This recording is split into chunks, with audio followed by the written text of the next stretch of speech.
sesión de esta mañana la conferencia titulada Delitos Societarios, que estará a cargo del doctor Mario Josué Vega. Los comentarios los realizará el licenciado Marco Castro Alvarado y la moderadora será la doctora Dunia Chacón Chavarría, ex juez de la República, doctora en Derecho por la Universidad de Escuela Libre de Derecho y profesora de la Cátedra de Derecho Procesal Penal de la misma universidad.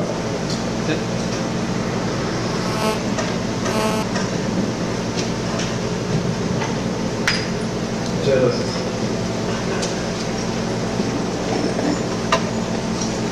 Estimados colegas, nuevamente aquí con ustedes para hacer algunas reflexiones sobre una materia también que, por lo menos desde mi punto de vista, merece una reflexión sobre lo que es el destino, el futuro del derecho penal y propiamente del derecho penal económico. Debo decirles lo siguiente: cuando entró en vigencia el Código Penal de 1995 en España, este tema fue muy novedoso porque estructuraba un capítulo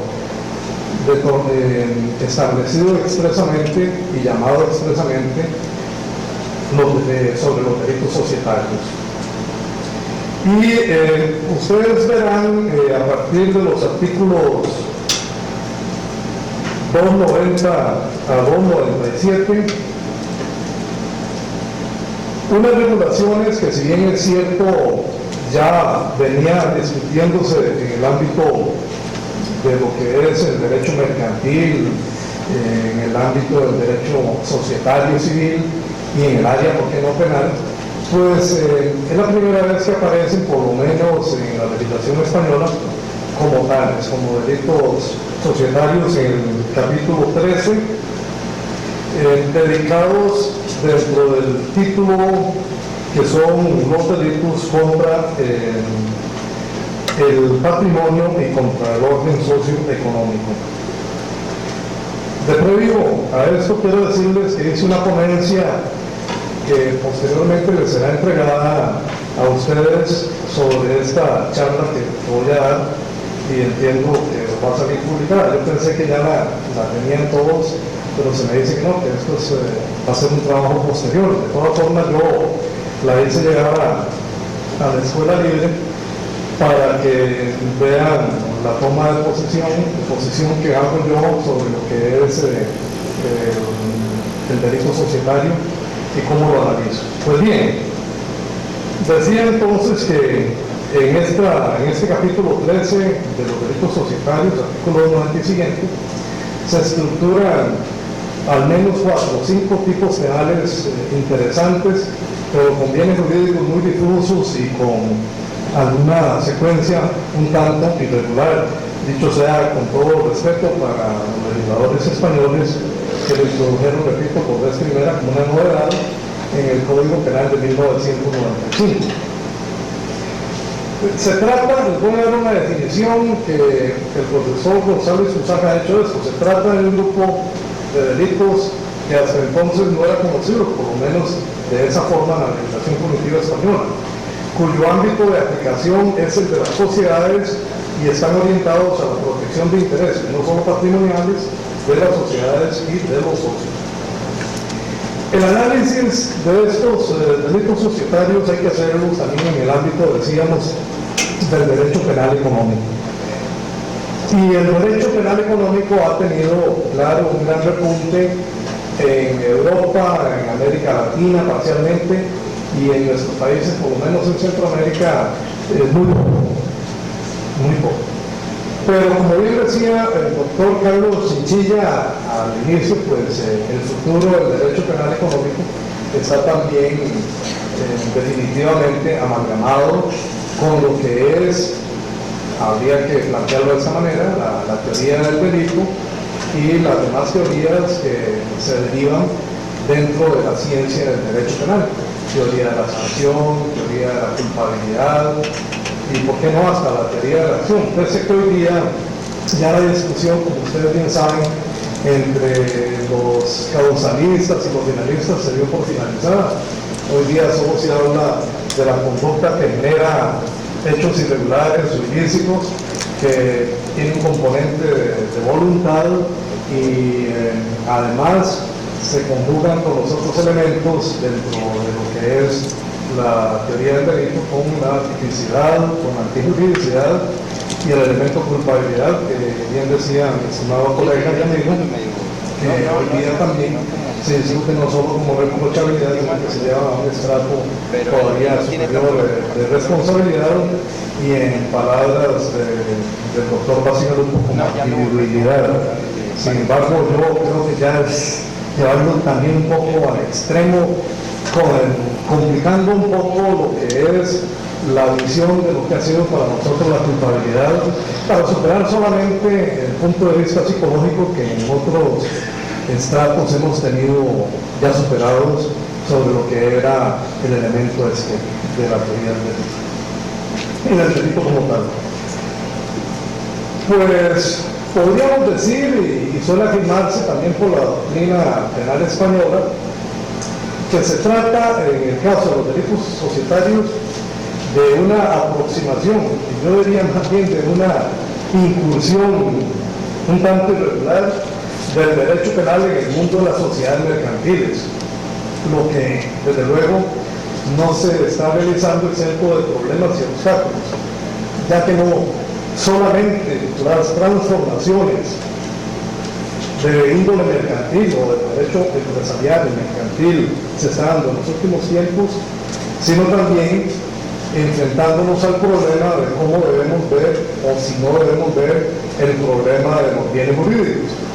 Aquí entramos también en una disyuntiva. ¿Qué es preferible?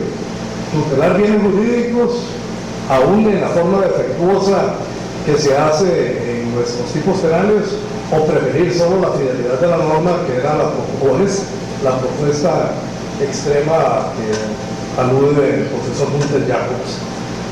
Definitivamente, aún con los problemas que se genera a través de la determinación del bien jurídico, pienso que o sea, el concepto del contenido de bien jurídico, es el que sigue dando sentido, eso pienso yo, al tipo, a la norma penal. ¿Por qué? Porque el bien jurídico lo que hace es darnos un significado, un contenido específico sobre cuál es la conducta que se va a tutelar, cuál es la conducta prohibida y qué es lo que se pretende tutelar.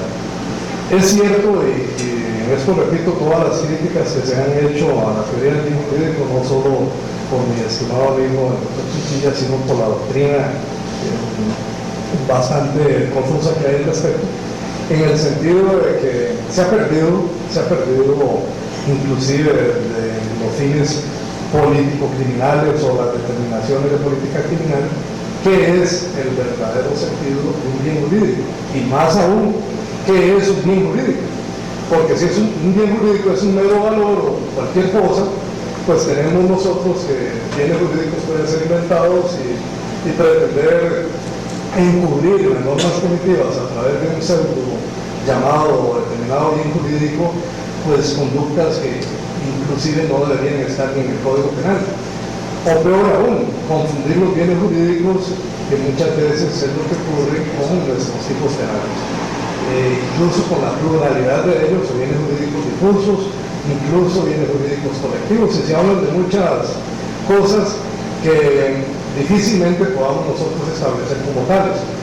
Uno de ellos, para citar solo un ejemplo, el bien jurídico salud pública, pareciera que no es tan pacífico como los legisladores de viejo puño se habían propuesto, y a través de pretender la defensa de la salud pública se han creado leyes de corte absolutamente represivo y autoritario que poco tienen que ver con la tutela de este bien jurídico.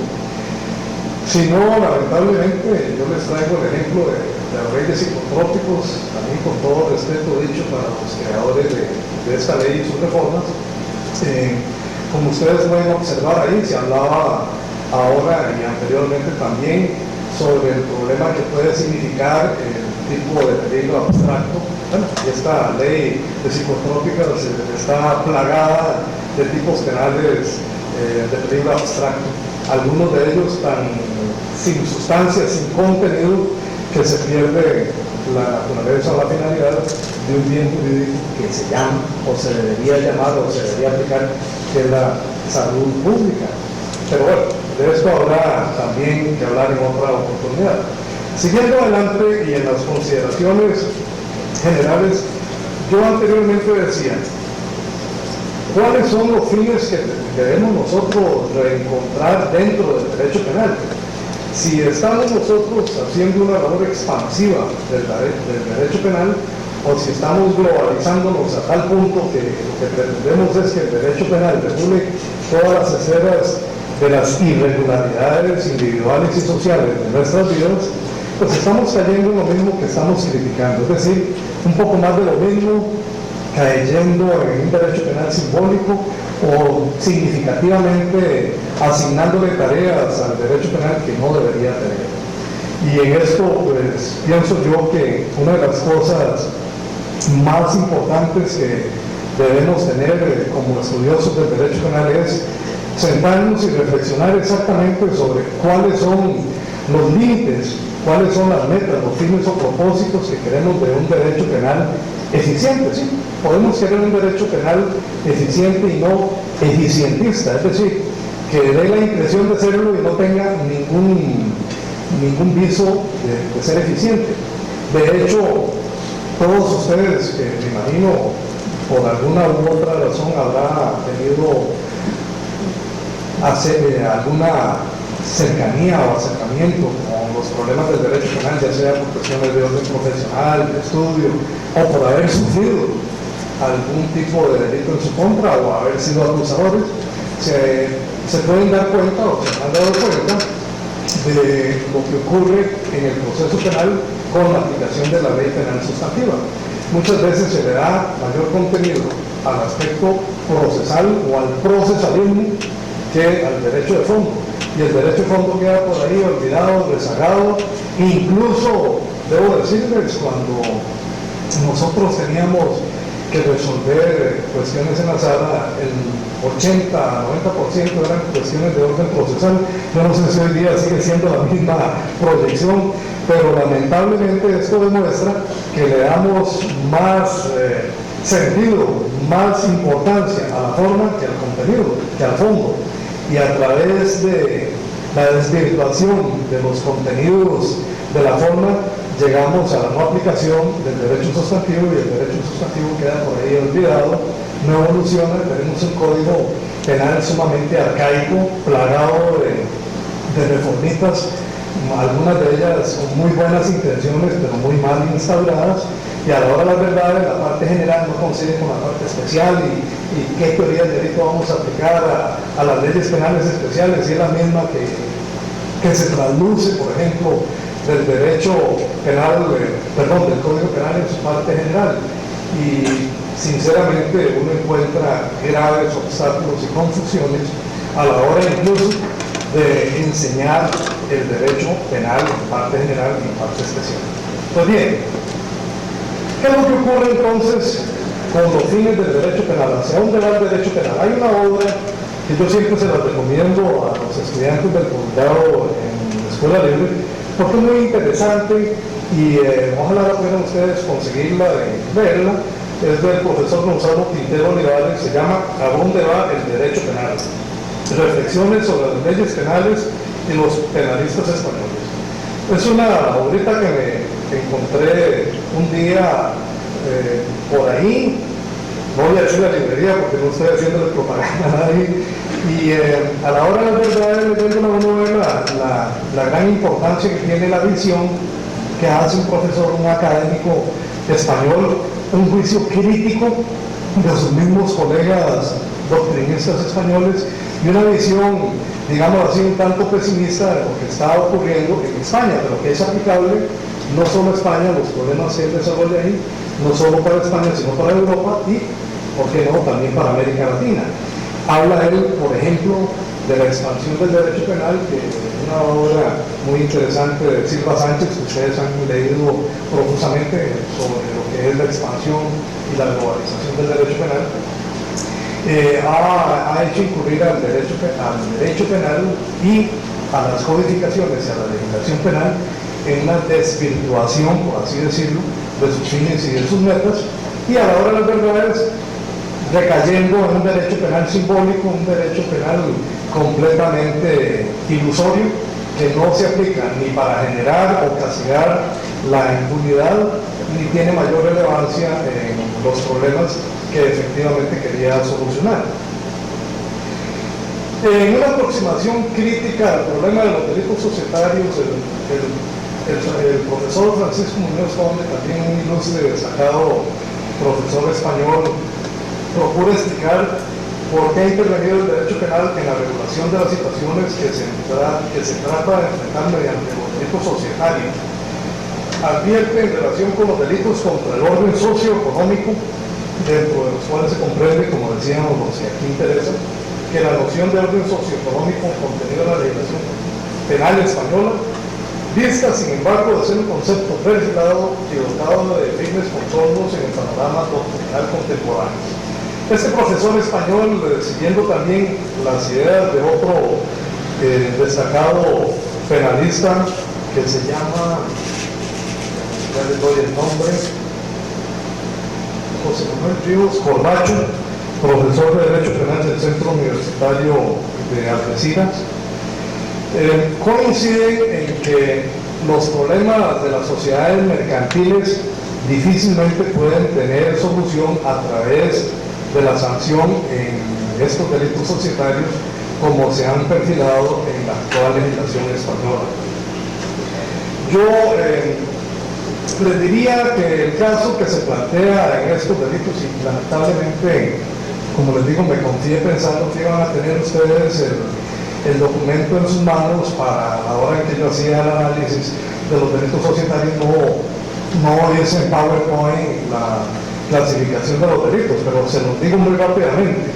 En el Código Penal Español aparece como delitos fundamentales societarios el 290, que es la falsificación de documentos de una sociedad, y dice así: los administradores de hecho o de derecho de una sociedad constituida o en formación que falsearen las cuentas anuales u otros documentos que dan reflejar la situación jurídica o económica de la entidad de forma idónea para causar un perjuicio económico a la misma, a alguno de sus socios o a un tercero, serán castigados con la pena de prisión de 1 a 3 años y multa de 6 a 12 meses. Si se llegara a causar el perjuicio económico, se impondrán las penas en su mitad superior. Es interesante, bueno, yo repito, sin llegar a ser un especialista en derecho penal económico, ni mucho menos, sí les podría decir que parte de todo lo que es esta figura también está comprendida en otro tipo o en otra clase de tipos penales que tal vez no tienen exactamente el sentido de protección hacia las personas que enfrentan actos irregulares dentro de las sociedades mercantiles, pero que además deberían tener la visión de acudir al derecho societal, mercantil o civil para poder resolver un problema de esta naturaleza. De otra forma, una de las críticas que suelen hacerse a estos tipos penales con penas muy bajas es que la realidad ha demostrado que el significado de las penas menores a 3 años de prisión prácticamente van careciendo de sentido en una legislación punitiva que se precie de tener fines preventivos sociales o de recuperación social o rehabilitación dentro de un sistema integrado punitivo en relación con lo que debe ser el fin rehabilitador, según decía anteriormente. Pero de todas maneras, repito, adviértase que se está esencialmente ante un delito de peligro, ese que acabo de ver. No, pues lo que se trata es que la conducta del administrador sea idónea para causar perjuicio. Vean ustedes que el Código Penal en este sentido acude a estos efectos al administrador de hecho o del derecho, y ahí es donde encontramos también una revisión importante a las figuras del derecho mercantil presentadas a través del Código Penal o aún del derecho administrativo para eso. Si se produjese, como decíamos anteriormente, la afectación, lo que se acarrea sería la obligación de considerar exclusivamente la mitad superior de la escala punitiva para fijar la sanción en cada caso concreto, lo que, como dije, sin una pena tan disminuida, pues no pareciera ir acorde con el sentido rehabilitador social de la función de la pena. Además hay que tomar en cuenta, digo yo en esta ponencia, que una cosa es falsear las cuentas anuales u otros documentos y otra muy distinta es cerrar o incurrir en un error en las fuentes. Lo que el legislador español está sancionando desde luego es lo primero, de manera que las equivocaciones a la hora de reflejar la situación económica jurídica de la sociedad resultaría atípica. Y aquí encontramos un problema también. Si la tipicidad es meramente dolosa, ¿cómo acreditar este dolo? ¿Será solo directo o será dolo eventual? ¿Será posible el dolo eventual? Porque volvemos a insistir, si se trata de un error, si se trata de una conducta culposa, de falta de deber de cuidado, que en los más de los casos obedece, como decía yo anteriormente, a problemas de falta de vigilancia o los deberes de la debida diligencia, poner la atención que se demanda de las personas tanto en una empresa pública como en una privada, encontraríamos los mismos vacíos que estamos criticándole a otras áreas o a otros sectores del derecho en general. En lo que respecta al bien jurídico, podemos decir que se trata del derecho de los socios y de los terceros a conocer el estado real de la sociedad, lo cual es de suma importancia en el ámbito del mercado. Cabe recordar que se requiere la participación activa de aquel en eso. En ese sentido, sí se aprecia una decisión razonable por parte del legislador español a la hora de proteger ese derecho, cuya afectación es algo suficientemente relevante como para comprender eventualmente la intervención del derecho penal. Sin embargo, repito siempre mi crítica anterior, será necesario absolutamente llegar a ese contorno de incluir derechos societarios para poder sancionar ese tipo de conductas. Ahí les dejo a ustedes la pregunta. El artículo 291 contempla la imposición de acuerdos abusivos y rápidamente dice los que prevaliéndose de su situación mayoritaria en la Junta de Accionistas o el órgano de administración de cualquier sociedad constituida o en formación impusieren acuerdos abusivos con ánimo de lucro propio o ajeno, en perjuicio de los demás socios y sin que reporten beneficios a la misma. Serán castigados con pena de prisión de 6 meses a 3 años o multa de tanto al triplo del beneficio obtenido. La misma crítica, yo insisto que la proliferación de tipos penales con penas bajas en realidad no aportan mayor contenido a la teoría de la sanción de un derecho penal liberal o constitucional, desde la óptica de que lo que se pretende supuestamente es obtener la rehabilitación. Bueno, digamos, esto es un deber ser, muchas veces se quedó en el tema deber ser y la pena se agotó en el contenido retributivo nada más. Pero si lo que queremos es definir algo al respecto, entonces tendríamos que decir si es necesario o no rehabilitador a estos delincuentes económicos, por llamarlos de alguna manera, a estos delincuentes que cometen delitos societarios. ¿Habrá que rehabilitarlos? ¿En qué sentido? ¿Cómo? ¿O por qué se deberá rehabilitar a una persona que todo lo tiene, podría ser, que no le falta nada y aún así, por un afán desmedido de adquirir mayores riquezas o contenidos, o simplemente, digámoslo también de alguna manera, está jugando con los intereses de los accionistas o de los asociados y aún de los ciudadanos por tener un mayor confort en su vida? Bueno, es difícil determinarlo.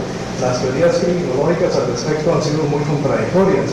Algunas de ellas suelen decir que este tipo de delincuentes no necesitan una rehabilitación especial o particular, cosa que habría que definir cómo es que la entendemos, porque estas personas lo han tenido toda la vida, no tienen problemas de orden económico, no han tenido hasta ese momento problemas de orden social, etcétera, etcétera, y sin embargo se han dedicado a cometer cometer esta clase de delitos o atropellos económicos por una serie de razones que todavía no están muy claramente definidas desde el punto de vista criminológico. Aquí lo que se protegen son los derechos supuestamente de las minorías, específicamente el de evitar que su patrimonio de ellos se vea perjudicado por decisiones de la mayoría. Mas no se trata, como digo yo, de cualquier tipo de abuso, sino solo aquel dado para que la mayoría o un tercero lucre en detrimento de los socios minoritarios. Si ustedes se ponen a observar las normas que nosotros, por ejemplo, tenemos al respecto, tal vez no van a encontrar, desde luego, un tipo exacto para aplicarlo a un caso de este como delito societario, pero tenemos la posibilidad de buscar dentro de las defraudaciones alguna posibilidad de esta naturaleza, y aún dentro de la codificación mercantil o societal civil o derecho social en general, otro tipo de soluciones que podrían llevar a una determinación también similar o parecida al efecto que se pretende con este tipo o esta clase de delitos societarios. Es decir, en esto lo que siempre está de por medio es qué va a ocurrir con la víctima o con la sociedad o con los asociados, qué hacemos con ella. ¿Lo sancionamos y no le damos a la víctima la posibilidad de recuperar lo invertido o lo aportado? ¿O es mejor entrar en una solución donde a la víctima se le dé más bien lo que aportó con sus intereses, etcétera, etcétera, respondiendo solidariamente en forma civil la sociedad, y nos olvidamos de la responsabilidad eventualmente penal, ¿no? Es una cuestión de política criminal que es bastante difusa y yo no me atrevo a llevar más allá. Sigo insistiendo que, por lo menos a mí, como tesis de principio, no me gusta la expansión del derecho penal ni empezar a expandirlo a través de áreas accesorias como la del derecho penal económico, derecho penal administrativo, etcétera, etcétera. Porque pienso, y repito, puede ser que en esto sí sea un tanto conservador, y como decía anteriormente, a veces la edad también lo lleva a uno a ser más conservador de la cuenta, pero pienso yo que precisamente el derecho penal hoy día, si no ha aportado soluciones ni ha generado la credibilidad que debería tener dentro de un sistema jurídico total, bueno, es precisamente porque hemos abusado de él, y un día sí y otro también vemos que el derecho penal sirve para poco, y para muy poco, diría yo. Muy poco en el sentido de que no quedamos los penalistas, ni las víctimas, ni los acusadores, ni bien con Dios ni con el diablo, porque en definitiva, cuando acudimos ante los tribunales como acusadores, el imputado sale absuelto, y si es como imputado, eventualmente resultó condenado, entonces nadie va a quedar satisfecho de ninguna forma.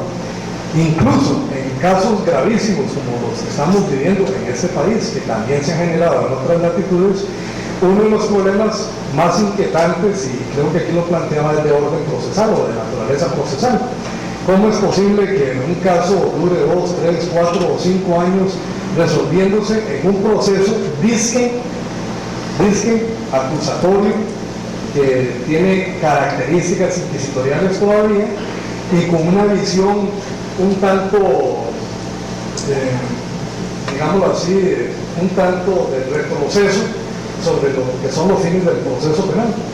Yo sinceramente me asusto o me asombro muchas veces cuando se dice, por ejemplo, y aquí varios de ustedes creo que son funcionarios públicos, que un fiscal tiene que atender 600 causas, otro por allá 800, otro 1000, y si vamos a casación vemos a los pobres señores magistrados y sus abogados asistentes agobiados por el sinnúmero de casos que les llegan, dada la apertura de la casación que hay hoy en día.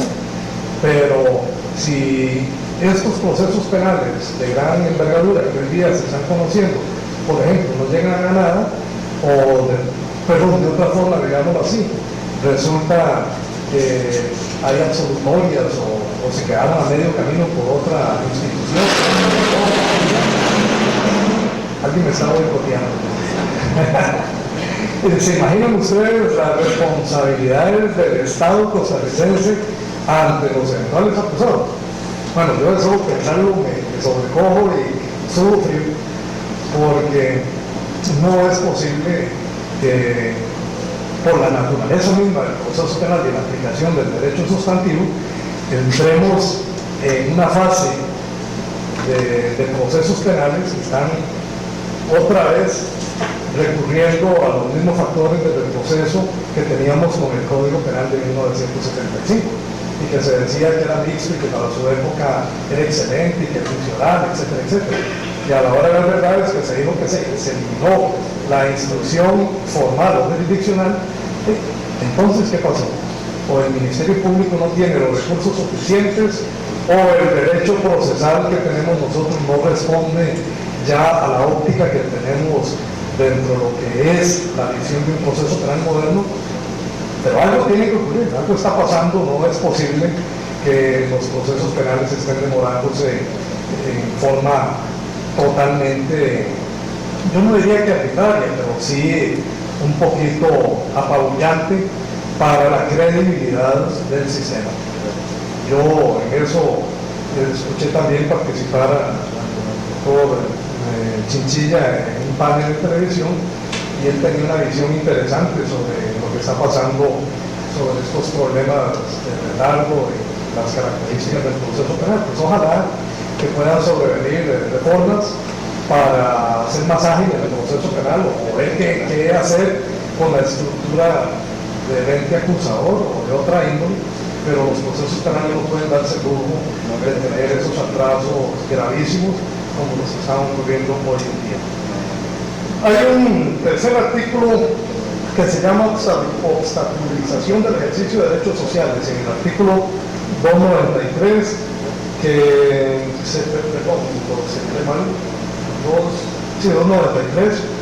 sobre los administradores de derecho de cualquier sociedad constituida de una formación que sin causa legal negara y impidiera a un socio el ejercicio de los derechos de información, participación en la gestión o control de la actividad social o suscripción, preferencia de acciones reconocidos por las leyes, los cuales serán castigados con la pena de multa de 6 a 12 meses.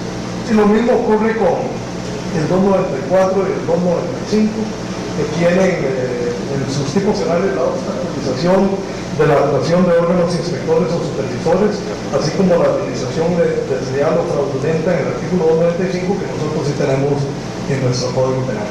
En síntesis, repito, he sido muy rápido por razones de tiempo.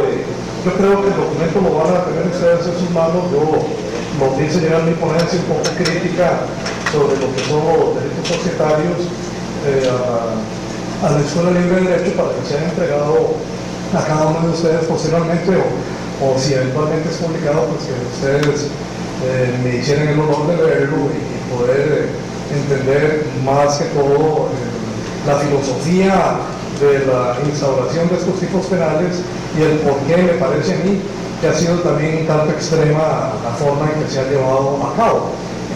Como decía, resumiendo, pienso que los delitos societarios que están en este capítulo 13 del 290 al 297, pero los últimos artículos, el 296 y el 297, son, digamos, para aclarar algunos conceptos que aparecen anteriormente. Sigo insistiendo que las inclusiones del derecho penal en otras áreas, en este caso el derecho mercantil o el derecho societario en general, debe hacerse con sumo cuidado. No puedo negar, desde luego, las buenas intenciones que tiene el legislador y cómo en la exposición de motivos se explica las dificultades y las conductas ilícitas que se han generado dentro de las sociedades, porque hay dos visiones, una dentro de las sociedades o hacia afuera de las sociedades en general, en una especie de visión, digámoslo así, de generar las conductas o sancionar las conductas que pueden afectar o adentro de la sociedad o hacia afuera de la sociedad, especialmente dentro de la sociedad. Pero en el cual pienso yo que deberíamos meditar, por lo menos nosotros en Costa Rica, a la hora de intentar transplantar normas o tipos penales como estos para tener muy claro lo que queremos nosotros de un derecho penal democrático. Yo he sido un firme defensor del derecho penal democrático, del derecho penal mínimo. Sé que esto es una ilusión. Siempre le digo a las personas que me escuchan o que me soportan, yo siempre les digo que yo prefiero un derecho penal mínimo pero efectivo. Es decir, un catálogo punitivo, ojalá con unos cuantos tipos penales que sancionaran solo las conductas más graves y dejar a otras esferas la regulación de conductas que no tienen, digamos, tanta o no tienen tanta repercusión social dada su mínima gravedad o su poca gravedad. Sé que no es muy fácil equilibrar eso.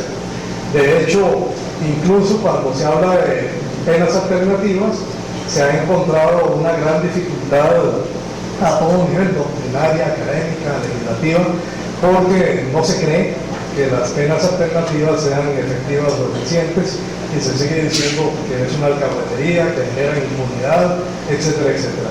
Pero bueno, estas son las cosas con las que debemos lidiar nosotros día a día para poder llegar a entender que el derecho penal no es la panacea, que nos va a resolver todos los conflictos sociales y económicos en un país. Y esto es lo que lamentablemente nosotros le seguimos dejando al derecho penal.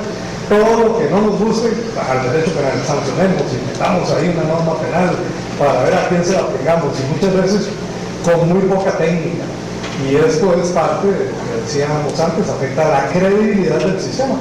Porque un tipo penal, y aquí me meto con un tema que no había querido meterme, pero es parte de la discusión que tenemos, la ley de enriquecimiento ilícito. Ustedes vuelven sus ojos y la leen con cuidado y se darán cuenta de normas absolutamente represivas, incluso de peligro abstracto, algunas de peligro concreto, y a la hora de la verdad yo quisiera que me enseñaran, después de que entré en vigencia, 2 o 3 casos de condenatorias por leyes de enriquecimiento ilícito. A ver si ustedes son capaces de por lo menos enseñarme a mí y decir, este fulano que cometió irregularidades funcionales gravísimas, se le impuso y se le condenó.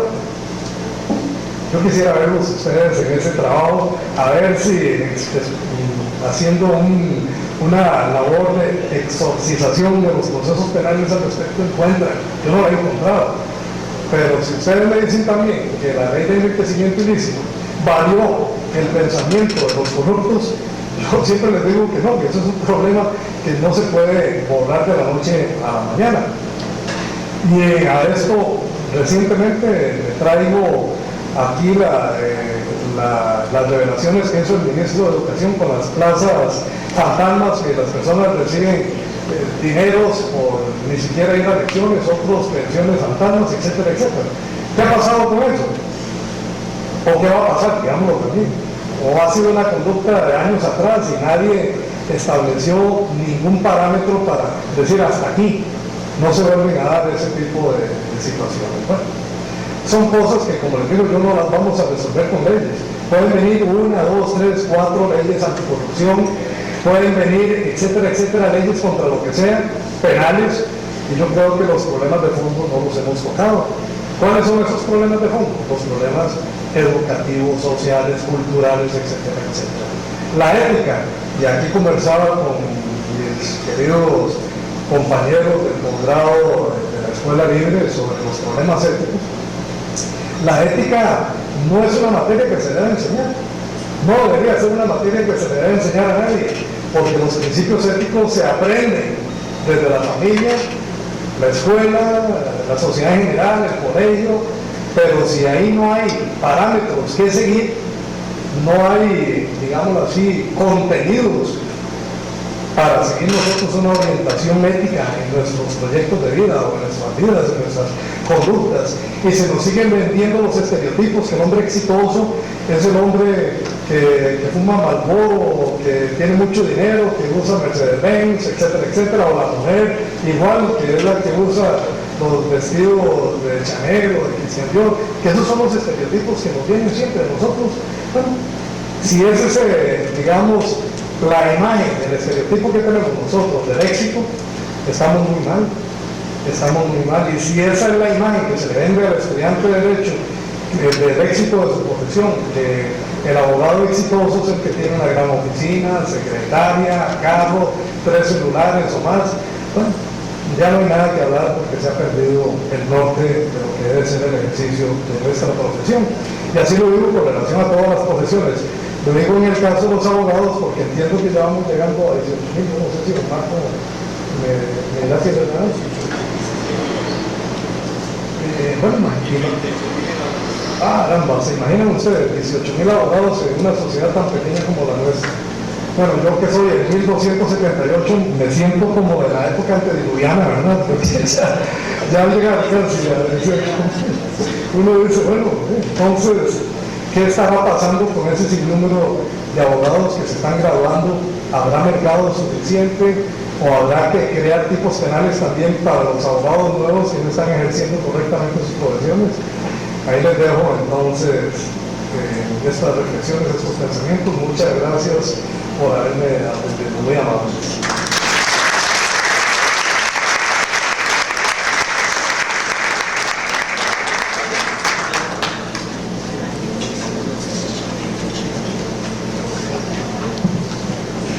Muchas gracias, don Mario. Usted, don Mario, no es solamente un señor en todo lo amplio de la palabra, sino que es un señor del derecho. Sus enseñanzas, su conversación siempre nos deja lo mejor. Lo hablo de corazón, porque usted sabe el gran cariño que yo le confieso, pero yo creo que eso lo compartimos muchos de los que estamos aquí presentes. Qué dicha que yo estoy hoy en la mañana aquí, porque cuando a mí me comentaron que yo venía de moderadora, pensé lo que dijo una vez el ilustre escritor Fernando Magallanes, que dijo que un moderador es nada más que un relojero, nada más tomaba el tiempo, ¿verdad? Pero por dicha que estoy aquí esta mañana aprendiendo tanto de lo que siempre le ha aprendido usted desde las aulas universitarias, desde la semana. Y ahora vamos a dejar en el uso de la palabra a don Marcos Castro, licenciado Marcos Castro, que él es juez de la República, muchos años anduvo por los pasillos de los tribunales y ahora actualmente es el presidente del colegio. Me dijo don Marcos, él me lo dijo, que el comentario que él va a hacer es de tipo jurídico, no deportivo. Usted me dijo que lo que era exactamente.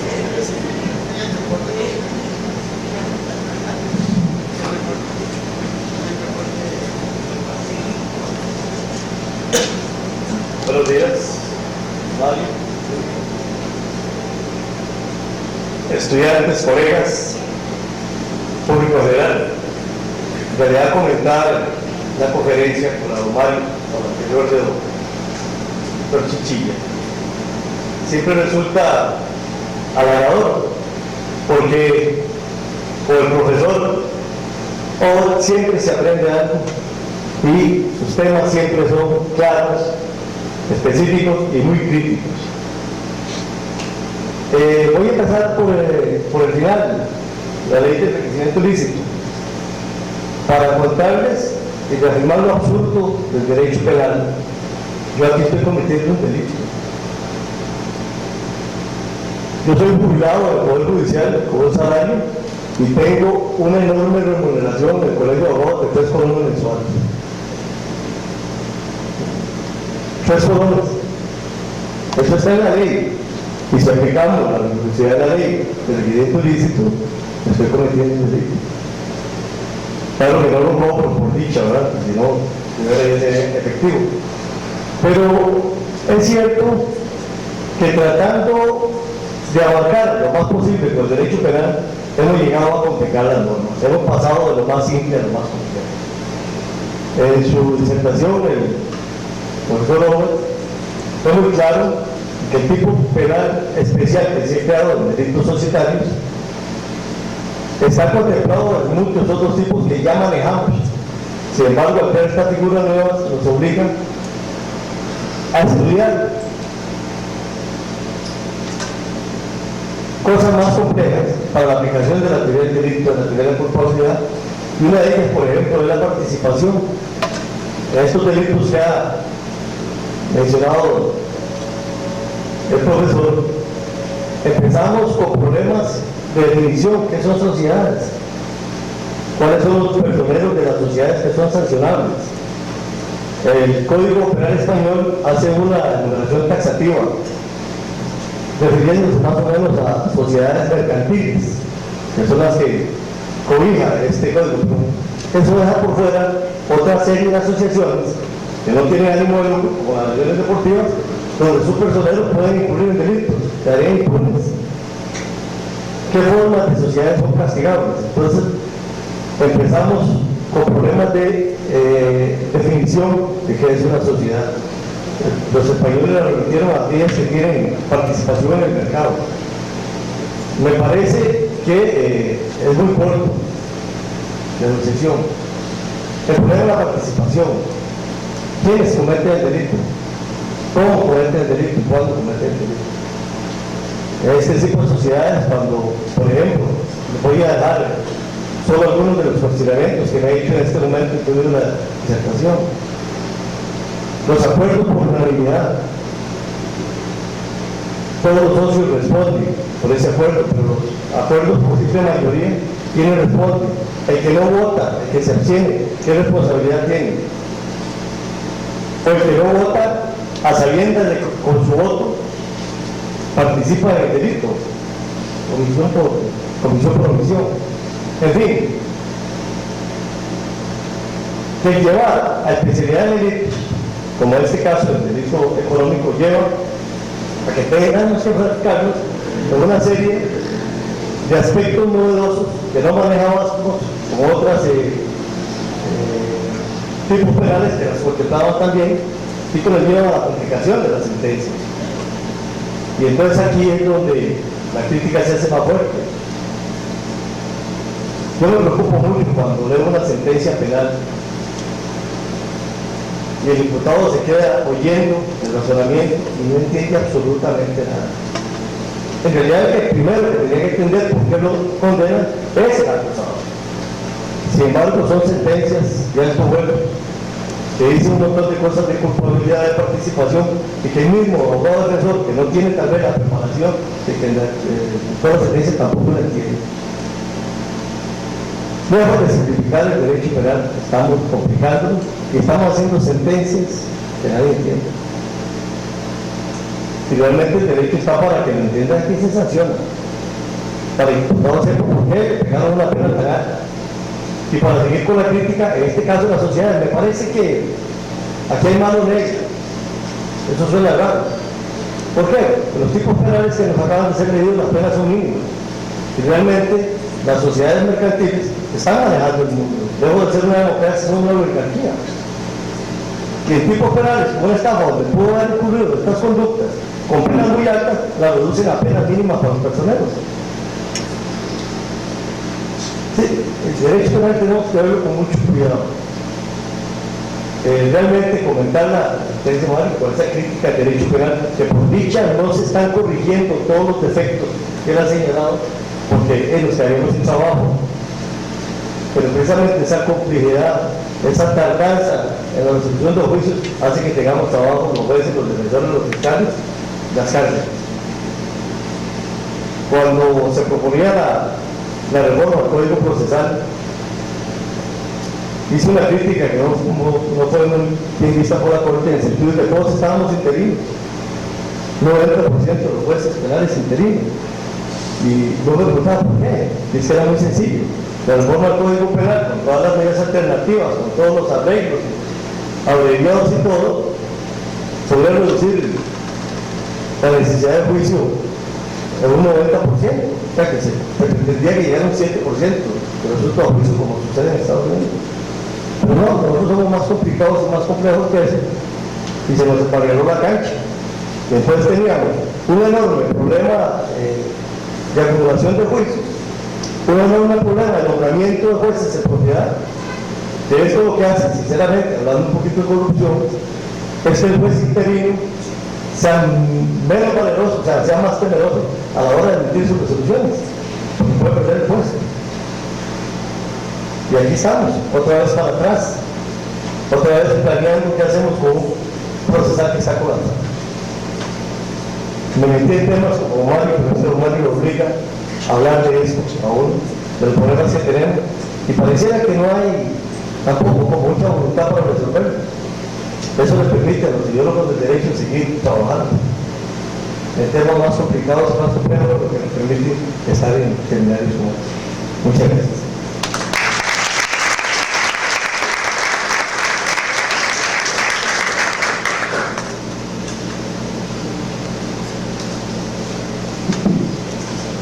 Vamos a abrir el periodo de preguntas.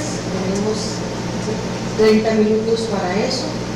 Y por si quieren llegar a hacerlas llegar a la mesa con esas preguntas.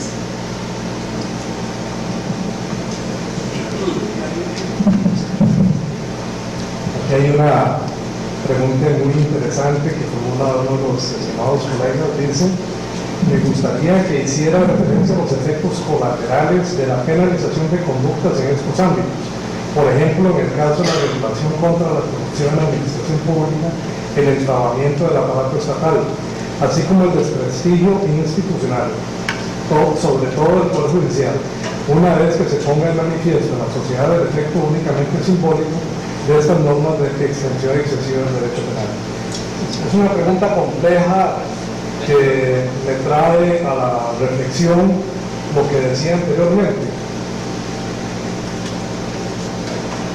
Los fines de la ley de enriquecimiento ilícito son muy loables, están insertos dentro de lo que son la Convención Interamericana contra la Corrupción y lo que es la Convención de Naciones Unidas también para combatir la corrupción. Pero una cosa es combatir la corrupción a través de diferentes instrumentos y otra cosa es pretender eliminarla solo a través de la represión, y la represión punitiva o la represión penal, digámoslo así. Yo insisto en que uno de los problemas que tenemos nosotros más graves en la función pública es la disminución o carencia de valores, y estos valores éticos que, como anteriormente decía, es difícil imponérselos a alguien que no cree en ellos o no los tiene o no le importan, debería empezar por una reforma educativa inicial desde lo que es la familia, repito, la escuela, el colegio, etcétera, etcétera. Y no es que esté diciendo, como alguna vez alguien interpretó, que es que todo tiempo pasado fue mejor. Yo no es que diga que como antes daban educación cívica en los colegios esto era mejor que como se da ahora. No, simplemente porque ha habido una liberalización de lo que es el ejercicio del poder. Y cuando digo liberalización del ejercicio del poder, es que digo hay una total difusión del poder de decisión a todo nivel, en la familia, en la escuela, en los colegios, en el gobierno, etcétera, etcétera. O sea, nadie puede tomar decisiones en este país si no está totalmente enclavado dentro de la misión que se nos ha dado a cada uno como seres humanos. Y esto es así porque en alguna medida aflojamos nosotros también.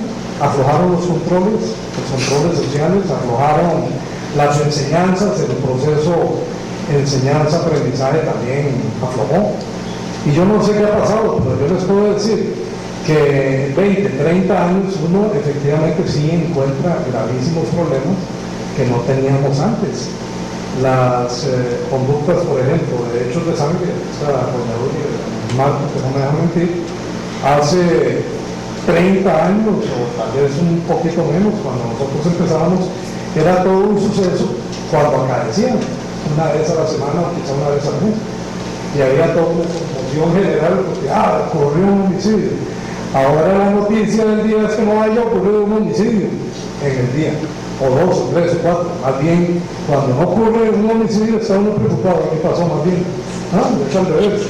Entonces son cosas que tienen que tendría que indagarse muy a fondo. Yo no sabría decirles, porque algunos dicen que es un problema también de prevención, de falta de seguridad ciudadana a través de fórmulas de prevención, pero económico, claro, económico-social. Yo creo que el más importante es el factor económico-social. Esto trae definitivamente gravísimos problemas a nivel social. Esa discordancia que hay entre los que son ricos y cada vez se hacen más ricos y los que son pobres, bueno, ya no podemos decir que se hacen más pobres porque definitivamente están tan pobres que no tienen cómo hacerse más notoriamente pobres, ¿no?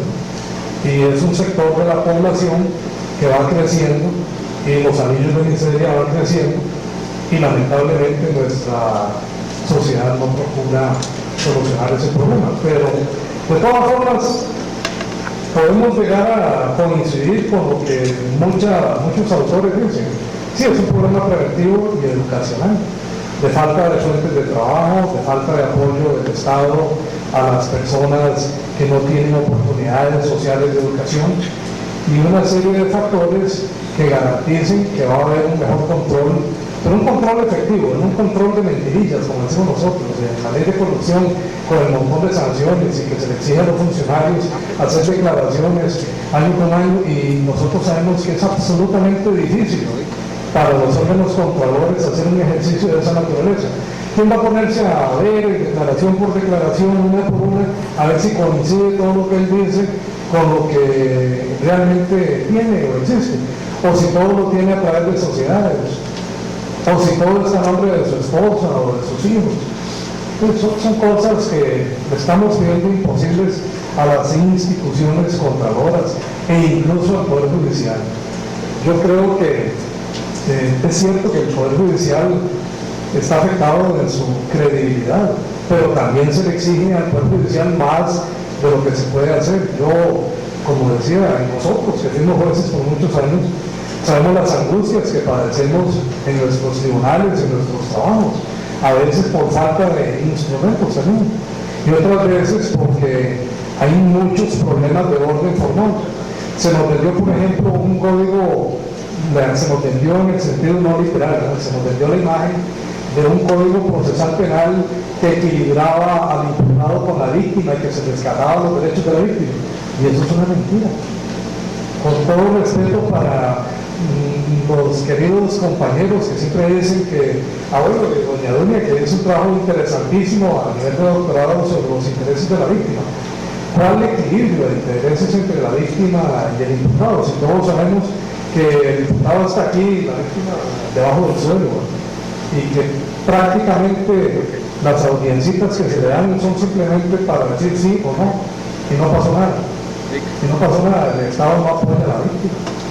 No hay protección tampoco de testigos, ni mucho menos. Y eso es un problema enorme en los delitos contra organizaciones criminales. ¿Quién se va a atrever a ir como testigo cuando sabe que tiene la vida vendida? Pues son cosas que deberían preocuparnos a nosotros, ya que, como decía hace ratito, nos importa más la forma que el fondo. Bueno, por lo menos encontremos en la forma algo que sirva y entablemos programas de protección de testigos, ayudemos a la víctima y cosas de estas que, como decía antes, se demandan no solo del derecho penal sino también del Poder Judicial, cuando la sociedad debería saber que los jueces, o por lo menos no todos los jueces, yo he conocido la labor muy sacrificada, todos ellos hacen lo posible por salir adelante. Y si bien es cierto, no somos lumbreras o no hemos sido lumbreras para resolver todos los conflictos que se nos día con día se nos transmiten dentro de la esfera jurisdiccional, pues lo cierto es que hay un gran sacrificio de parte de todo lo que es el ejercicio de la judicatura para salir adelante. Y yo sigo creyendo en que la mayoría de los jueces de nuestro Poder Judicial es gente muy honesta, pero se le vende una mala imagen a través, como decíamos, de la aplicación o desaplicación de leyes, y no solamente digamos las leyes penales, otras leyes, un código civil no digamos centenario, sino un poco más un código penal parchado, como decíamos, un código procesal civil en el que se cifraron grandes expectativas y no sirvió, que se cree que la oralidad va a resolver todo y ahora se está tratando de implementar un código procesal oral en materia contenciosa, y yo me persino cuando pienso en los pobres jueces que van a tener que entender eso. Yo sinceramente creo que hay que hacer una gravísima reflexión sobre todo el contexto de nuestras leyes, porque eventualmente tiene razón el compañero que manda esta nota. Si el Poder Judicial no resuelve estos conflictos, la mala imagen es para el Poder Judicial, pero nadie va a decir nada de los que hicieron las leyes, de los que la sufrieron en su aplicación, o por lo menos, digamos de alguna manera, la sociedad misma no se va a fijar cómo fue que salió la ley a la vida pública en determinadas circunstancias. Muchas gracias.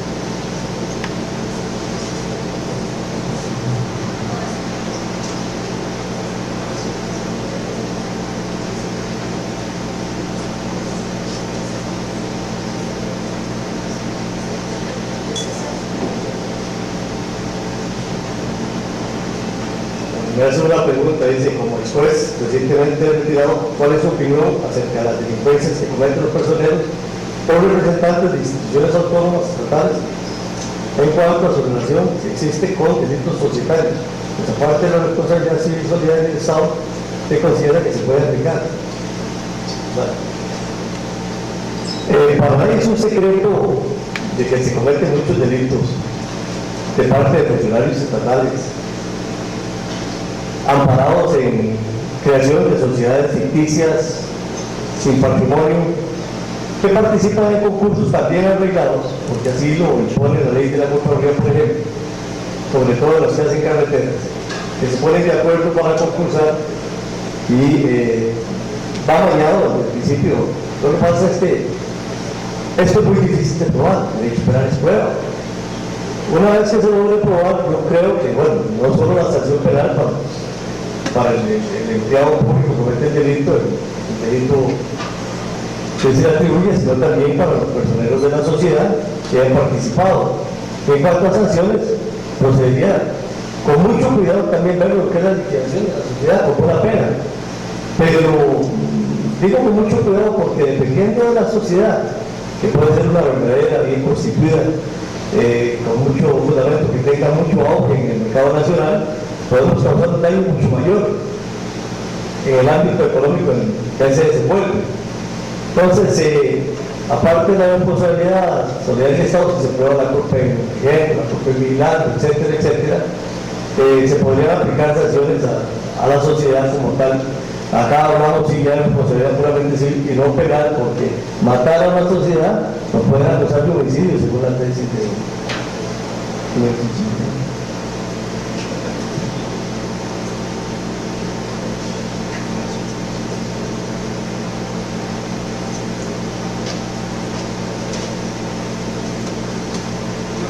La pregunta que mandó el senador Ortega es: el artículo 23 del Código de Comercio establece la posibilidad de incurrir en responsabilidad penal por parte de los socios constituyentes de una sociedad. Si no existe un tipo penal, el Código Penal costarricense se tipifica que esta conducta de aplicabilidad tiene un menor. Yo debo insistir en lo que dije desde el inicio. Realmente nosotros tenemos las modalidades de defraudación a partir del artículo 216 y siguientes. Puede ser una estafa, puede ser, qué sé yo, una retención indebida, etcétera, etcétera, que es aplicable a cualquier ámbito, dentro de sociedades, socios, accionistas, etcétera, etcétera. El problema está en cómo podemos nosotros visualizar a través de los contenidos probatorios conductas de esa naturaleza. Y es ahí donde normalmente encontramos el principal escollo. Todo lo que hemos logrado nosotros a veces desarrollar a través de las teorías de la prueba, la aclicitud, la ilicitud, etcétera, etcétera, a veces se nos viene abajo porque no encontramos la forma en que podamos interpretar correctamente la prueba. Yo, como decía anteriormente, creo en todas las posibilidades tecnológicas, probatorias, creo en las conferencias visuales, en las videoconferencias, en prueba de testigos a través de conferencias audiovisuales, etcétera, etcétera, con las debidas garantías. Me parece que, por ejemplo, una prueba en el exterior está mejor garantizada a través de un sistema audiovisual que a través de un cónsul que eventualmente no puede ni ser abogado y ni conoce cuáles son las reglas probatorias para recibir pruebas de testigos. Pero bueno, esto es lo que creo yo. Los jueces, algunos de ellos lo aplican, otros no lo aplican, y es ahí donde encontramos nosotros diferentes controversias en el manejo de la cuestión de orden procesal para llegar a la aplicación de la ley sustantiva. Y sigo insistiendo, el 80% de los casos se dificultan por cuestiones de orden procesal y no por aplicación de leyes penales sustantivas. Y a la hora de las verdades, nosotros encontramos que hemos desarrollado muchísimo el derecho procesal penal y el derecho penal sustantivo que hay escondidito detrás de la puerta, pero no vamos a lograr tampoco nada eludiendo la discusión y análisis de por qué una serie de tipos penales no encuentran aplicación en nuestro país, no solo por problemas de orden probatorio, sino por la desidia en el manejo técnico y delicado de la redacción de un tipo penal. Muchas gracias. Ya no hay más preguntas a la mesa. Entonces damos por concluida la actividad de esta mañana y les invitamos a saludarla a este encuentro a las 2:30 de la tarde. Muchas gracias.